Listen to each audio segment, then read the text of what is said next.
I think the first things first is understanding and recognizing that moving is hard. And one of the hardest parts is leaving your community behind into a new community where you have to like start from scratch. And it can be overwhelming, especially like in a city like Hong Kong where there's a lot of people. It's like, oh my God, I'm surrounded by many people, but known by none. So first things first, I like to say, who do you know before you move to that country or that city? Who do you already know that may have a connection elsewhere? This is something I did. I remember when I was thinking about the idea of moving, I reached out to mentors. I said, hey, I'm looking to try out this new place. I'm going on vacation here. Do you know anybody I can grab coffee with or go to dinner with? And there was at least one or two people that I got connected with. And that was really helpful. And from there, when I moved here, it was a matter of, again, I moved with work. So it's a matter of connecting with people in the US and saying like, do you have a friend in Hong Kong? Do you have a friend in any part of Asia? Like, I just want to make the connection. I also remember reaching out to my college and saying, hey, I know we have alums around the world. Do we have anybody in Asia? Do we have anybody in Hong Kong? I would love to make the connection. And for me, it required me putting myself out there and actually asking people for help. And I think it's scary, but it's very necessary. You're not going to figure out things on your own. You're going to meet people on your own.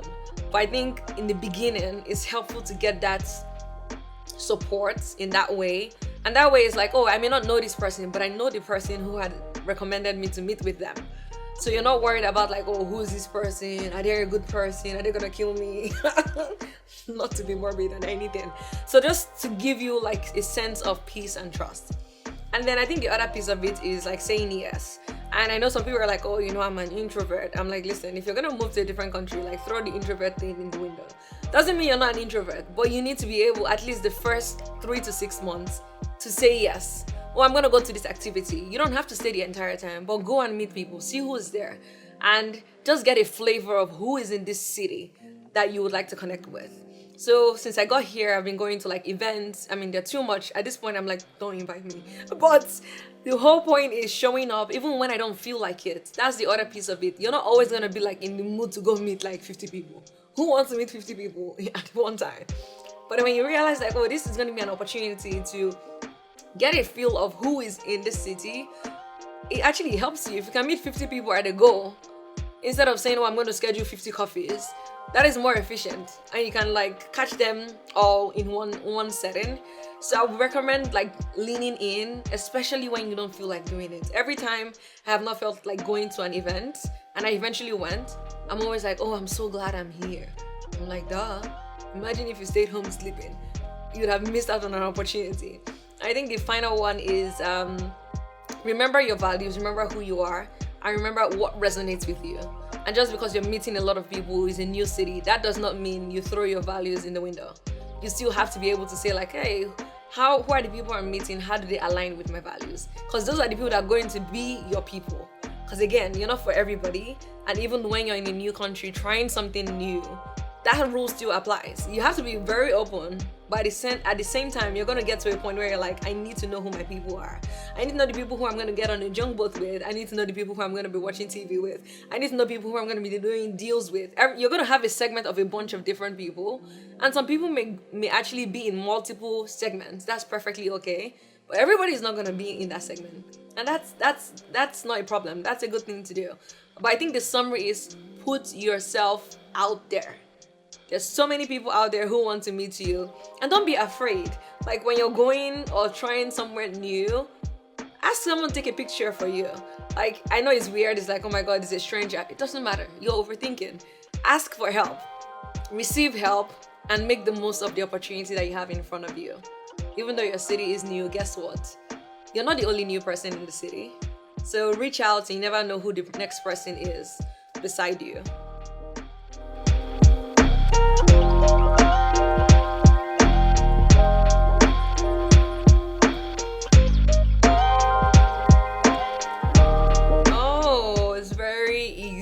Again, the first rule is don't overthink anything. Like nobody is thinking about like, oh, look at what she's wearing. Who is she? No. They are literally saying, oh my God, I'm trying to meet somebody as well. So you guys are thinking the same thing. I think find a conversation starter. oh my god, that outfit is amazing. And immediately they forget who you are, they forget you're a stranger, and they begin to talk to you. Or you see something, you're like, wow, I really love that. Where did you get that from? Like, it could be very simple things, or asking a question. Would you, excuse me, do you know where XYZ can be found? And people are willing to respond to you. And from there, you're having a conversation. They may hear your accent. They may say, oh my God, I love your hair, or your outfit, or the shoes, whatever it is. Don't overthink it.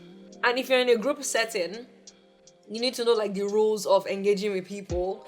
But then if there's a group of people that you can see like there's an opportunity for you to lean in and join, just walk up there. Hi, I'm this person. May I join you? Super excited to be here. Be open. Don't overthink it. And again, at the same time, you need to figure out when it's time for you to go home. Find an endpoint and excuse yourself and keep it moving. Nobody is thinking about you too much. So don't think too much about approaching people.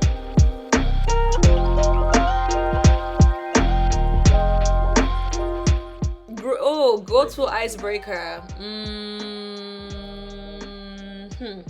I think it depends on the setting. Like, I'm just thinking about, so I was on a junk boat with about 50 people, and I actually knew only like 2 or 3. I actually knew 2 people out of 50. So I think for me, since it was a junk boat, there's a lot of dancing, and I'm a good dancer. I like to think so. Some haters say otherwise. But for me, like, I was having a good time. And when everybody's dancing, they love to dance, and everybody starts dancing. And it's like, oh, where are you from? Or, oh, hi, nice to meet you. My name is. It's literally, it doesn't have to be anything. Because again, you don't know who you're talking to. You don't want to make assumptions. I just go straight and say like, hi, I'm new to Hong Kong. Super excited to be here. Or the actual question I ask people, how long have you been in Hong Kong? Because I'm always fascinated to hear about how long people have been here, what brought them here, and things like that. So I think it's more things about people versus, I know sometimes it's like, oh, what do you do? Like, shush.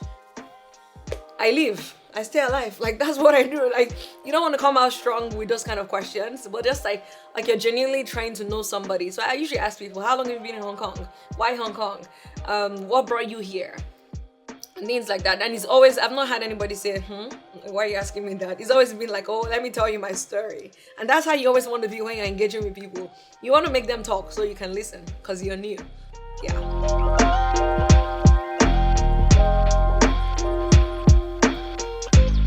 Yeah, that is a phenomenal question because I am experiencing, I think I'm in that phase where it's like I've met a good amount of people and now I'm like, oh, who's gonna be my friend and who's gonna be my acquaintance? A lot of you. No, just kidding. I think for me is giving people opportunities to show you how they show up for the people that they care about.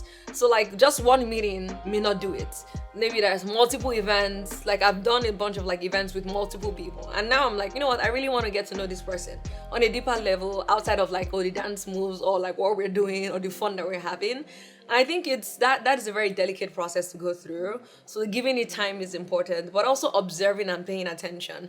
Because at the end of the day, I don't want to pursue a friendship with somebody who does not align with my values or who does things I don't stand for in terms of like how you treat people, like how, the value you place on people. I'm always big on like respect or being kind and showing up or being intentional. So I think a lot of it is giving time. So I think that's a phenomenal question that I also would love to answer like 3 months from now, because I feel like 3 months from now I'll be like, oh, this is my squad, this is my group, where I feel like I would have had a stronger hold of people here that I can call my friends. But when I think about my previous experiences, I think it's just looking at who is consistent, who is constantly thinking about you, showing up for you, being interested. And obviously, as I'm looking at that from their perspective, also myself too. And then again, I feel like, listen, if my spirit is telling me something otherwise, like, oh, no, not the person for you, like, I would definitely listen to my gut, 100%.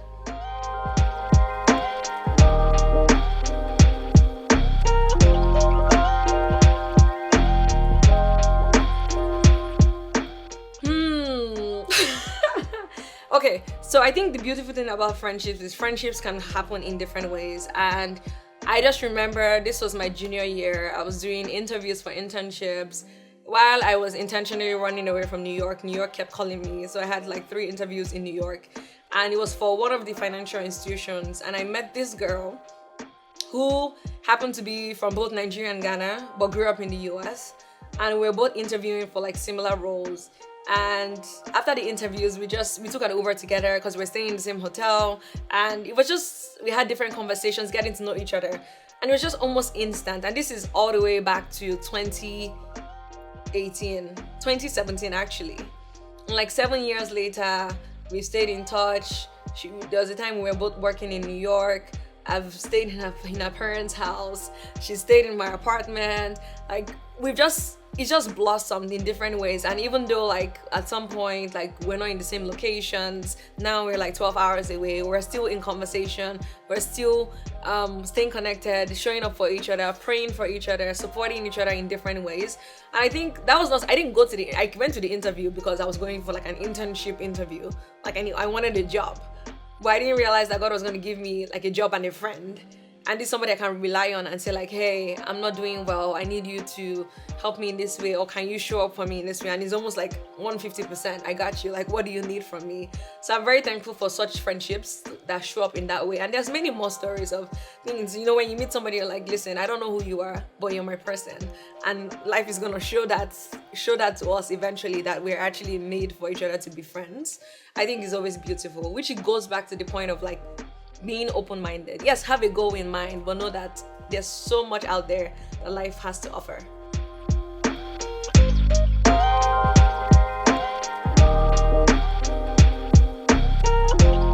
Oh, establish a connection. There's so many connections waiting for you out there to get to you. I think honestly, don't overthink it. I always say if I have to be somebody else that I'm not just to make a connection, I'm in the wrong location. I'm in the wrong room, I'm in the wrong conversation. And I think staying true to who you are is very important. Because some people, again, I just think about teenage years where people are like, oh, you're awkward, or you're not cool, and all of that kind of stuff. And it's like, what does all of that mean? That is subjective. Because somebody who is not cool to this other person is the coolest person the other person met. So stay true to yourself, and also like listen and lean in. If something doesn't feel right, then it's not right.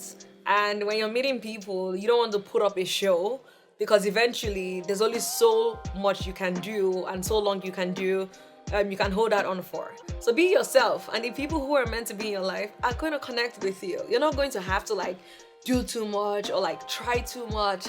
I mean, friendships are hard work, don't get me wrong, but with that initial connection, it's going to feel like ease. And that is what you should feel like. If you feel like, oh my God, I have to do all of this stuff just to get a connection, like, come on, there's other things to do.